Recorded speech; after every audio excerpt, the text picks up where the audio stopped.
elemental guide. So I saw two that pop up right away. One is a unicorn, but you know what is funny, Lori? Your unicorn is a baby. It's a baby unicorn.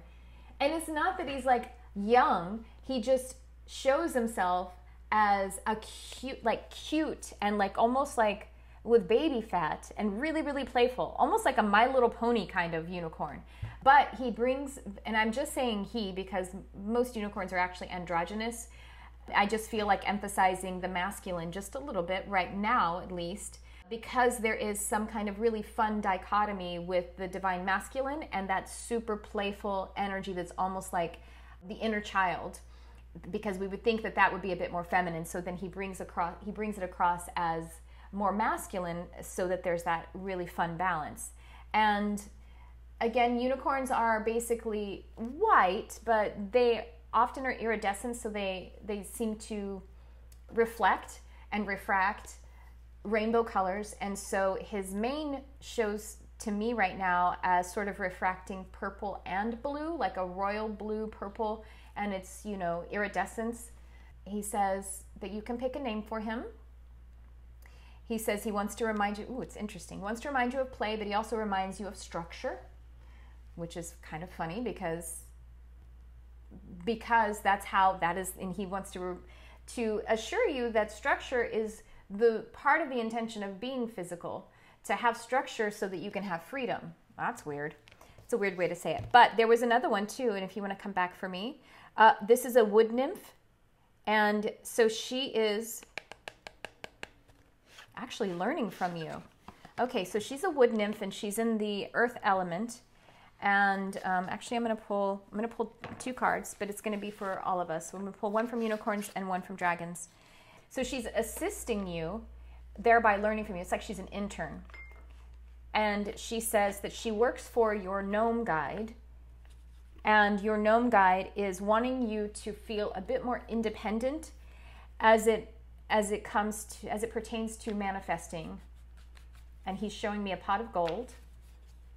And that doesn't mean that he's leprechaun specifically, but he wants you to feel your power in manifesting its opportunity as well as actual just cash, but just riches. That's what it is. The riches basically of life.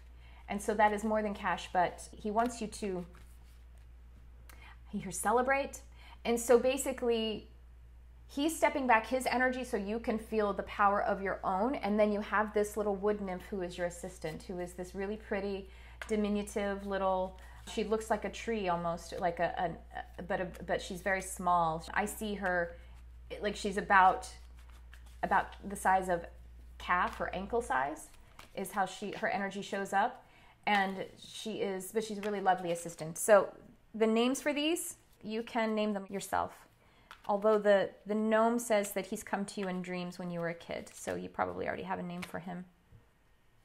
All right, we're going to look at the unicorn first. It says wisdom. Act with wisdom and people will respect you, which is interesting, since the guy that I was just connecting with did want to talk about structure and some divine masculine. Sorry, it's backwards. I didn't turn the camera around. 32, which reduces to 5, and 5 is the number of adventure. And then the 3 is the number of communication, and 2 is the number of divine duality.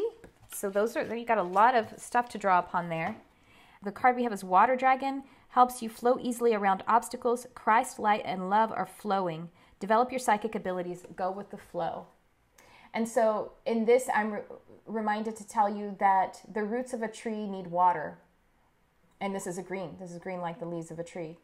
So to be nurturing the ideas of manifestation that you have, the intentions that you have, as I said just a few minutes ago, intention is both an event and a journey.